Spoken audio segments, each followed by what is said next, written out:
जय हिंद, जय महाराष्ट्र। जय हिंद, जय महाराष्ट्र। उनको फ्लैट देने के पहले इनको रिकवरी करना है तो म्हाडा ने क्यों नहीं किया? म्हाडा झूठा बोलती है, म्हाडा झूठी सबमिशंस करती है कि इनको सरप्लस एरिया जो है वो सेल बिल्डिंग का ओसी लेने के टाइम पे बिल्कुल गलत है। 10/6/2002 का जीआर है और इनके खुद के अंडरटेकिंग्स है जहां उन्होंने पैरा नंबर 13 से 15 में लिखा हुआ है कि कोई भी रिहैब बिल्डिंग या सेल बिल्डिंग को ओसी देने के पहले इनको सरप्लस एरिया के जो टेनेमेंट्स है वो लेना है, उसके बाद ही ओसी देना है। तो तब तक ये लोग सोए थे क्या? ये सोए नहीं थे, ये गद्दारी कर रहे थे, इस देश के साथ गद्दारी कर रहे थे, इस देश के लोगों के साथ गद्दारी कर रहे थे और उस हिसाब से आज 40,000 करोड़ का नुकसान किया। एनओसी कभी दी उसने, रिहैब के ऑक्यूपेशन कभी ली उसने, ऑक्यूपेशन के सेल बिल्डिंग कभी ली। अगर उसके ऑक्यूपेशन हुए तो म्हाडा के लोगों ने उसकी रिकवरी क्यों नहीं की? अगर उसमें एक्चुअली 2 FSI है, 2.5 FSI दिया गया है, 3 FSI दिया गया है, तो 2 FSI का जो सरप्लस एरिया है वो लिए बगैर बिल्डर को वापस 3 FSI 2.5 FSI कौन से आधार पे दिया है? दूसरी बात यह है कि जो एग्जीक्यूटिव इंजीनियर है उसको हर महीने इंस्पेक्शन करना है। वो इंस्पेक्शन रिपोर्ट किधर है?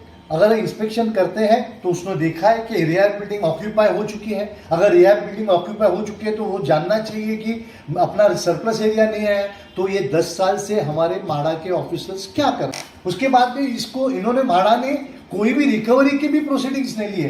अब मेरे वजह से, मैं ये गर्व के साथ कहता हूं कि मेरे वजह से आज इन लोग रिकवरी की सोच रहे हैं। गए 30 साल में इन्होंने रिकवरी प्रोसीडिंग्स नहीं लिए है, अभी रिकवरी के और अटैचमेंट की कर रहे हैं। ये 30 साल में क्यों नहीं किया? तो ये भी वजह है इन लोगों को आरोपी बनाने का।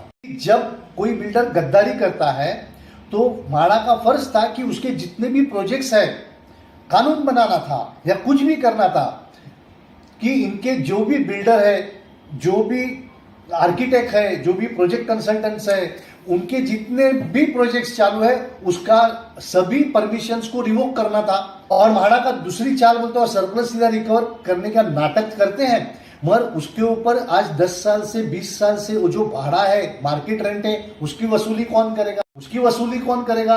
तुम खाली उससे जगह की बात करते हैं। इस तरह से म्हाडा हर जगह चोरों को बचाने की कोशिश करते हैं, डेवलपरों को बचाने की कोशिश करते हैं। इन्वेस्टिगेशन क्या करना है? उनको, उनकी कंपनी को आरोपी बनाना है। नहीं तो मेरे एक कंपनी के खिलाफ एफआईआर डिफरेंट एफआईआर पनिशमेंट के लिए होता है। आपको तो मालूम है हमारी पुलिस कैसे इन्वेस्टिगेट करती है। उनको अच्छे से अच्छी केस दे दो तो बर्बादी करेंगे। ये मेरा खुद का तजुर्बा है। अगर सीपी को पूछना है तो मैं उनके साथ वीडियो रिकॉर्डिंग पे ये बात करूंगा कि आपकी पुलिस जो है या हमारी पुलिस जो है उसमें सब ने, मगर बहुतांश लोग अच्छे केस को बर्बादी की तरफ लेके जाते हैं। 5% अच्छे ऑफिसर्स होंगे, आरोपी नहीं बनाते हैं। अभी इंडिपेंडेंट डायरेक्शन का तो मेजर रोल है, तो ये सब चोरी जो है वो हम रोकेंगे। अब रिकवरी के टाइम पे म्हाडा क्या करते हैं? सरप्लस एरिया मेरे को इतना दे दो। अरे भाई, सरप्लस एरिया के बाद मार्केट रेंट कौन लेने वाला है? पेनल्टी कौन लेने वाला है? फिर ट्रांजिट कैंप का जो ड्यूज बाकी है वो कौन लेने वाले? बाकी के ड्यूज बाकी है वो कौन लेने वाले? तो ये सब लाखों करोड़ में होता है, हजारों करोड़ में होता है। और इस तरह से हमारी महाराष्ट्र की बर्बादी, ये म्हाडा एक जरिया है। MHADA is one of the component. ऐसे तो बहुत लोग हैं, मैं म्हाडा को आज एक्सपोज कर रहा हूं। उसमें ये कहा जाता है डायरेक्टली कि कोई भी कानून में कुछ भी हो, मगर जो सरप्लस एरिया है वो सिर्फ इसी प्रोजेक्ट से लिया जाएगा। और इसके लिए जीआर 10/6/2002 का गवर्नमेंट ने जीआर निकाला है और इसी ऊपर हाईकोर्ट ने आदेश दिए हैं। इसी के ऊपर इन्होंने एफिडेविट कम अंडरटेकिंग डेवलपर से लेने का स्पेसिफिक एग्रीमेंट्स भी तैयार किया है। इसके बावजूद भी ये अगर चोरी होती है तो इसको जवाबदार कौन? CONBRRB, रेसिडेंट एग्जीक्यूटिव इंजीनियर, इनको पकड़ना है। सरप्लस एरिया टेनेमेंट है वो उसी प्रोजेक्ट से लेना है। मगर इन्होंने क्या सर्कुलर पास किया? अरे भाई, आप रेडी रेकनर रेट से दे दो। अरे भाई, रेडी रेकनर रेट से लेने के लिए, आपको सर्कुलर बनाने के लिए आपको अधिकार कौन दिया? तो ये जिसने सर्कुलर बनाया वो भी आरोपी है, और हम उसको भी आरोपी बनाएंगे, क्योंकि उन्होंने ये गलत सर्कुलर बनाया। क्योंकि कानून में प्रोविजन ही नहीं है कि दूसरी जगह दूसरे इसमें से लेने का।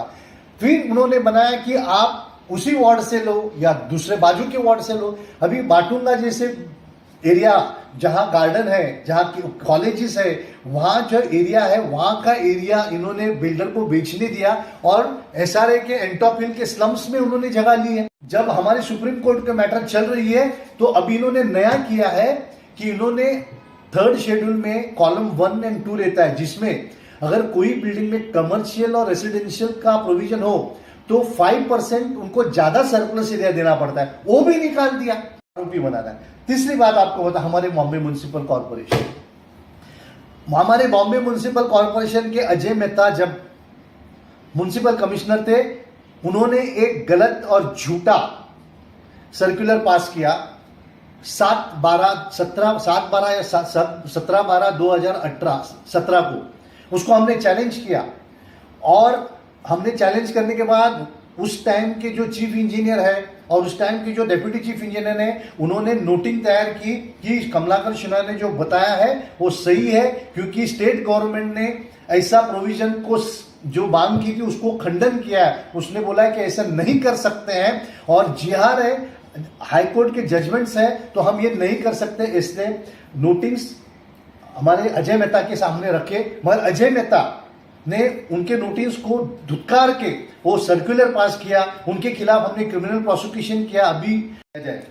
तो इस तरह से बॉम्बे म्युनिसिपल कॉर्पोरेशन के अजय मेहता ने और उनके सहकारी ने, और हमारे म्हाडा के सीईओ, म्हाडा के MBRRB के सीईओ आरी ने संगनमते ने कॉन्स्पिरेसी में आके बिल्डर्स को फायदा होने के लिए और हमारे देश को नुकसान होने के लिए एक गलत सर्कुलर्स बना के ये फायदा किया। तो क्या किया, हमारे BMC ने और म्हाडा ने फैसिलिटेट किया कि बिल्डर को आप खा लो, हमको कोई पूछने वाला नहीं। पुलिस EOW निश्चित मिश्र साहब से हाथ जोड़ के विनती करता हूं कि मेरी स्टेटमेंट रिकॉर्ड की जाए, और उस स्टेटमेंट पे ये जो मैंने किया, मैंने आपको लेटर भी लिखा है, उस लेटर के हर चीज पे इन्वेस्टिगेशन होना चाहिए। और अजय मेहता से लेके अब CEO म्हाडा जो उस टाइम पे थे, CEO MBRRB, REE, उन सबको आरोपी बनाना जरूरी है, और हम उसको आरोपी बनाए बगैर नहीं छोड़ेंगे। तो अधिकार दिया है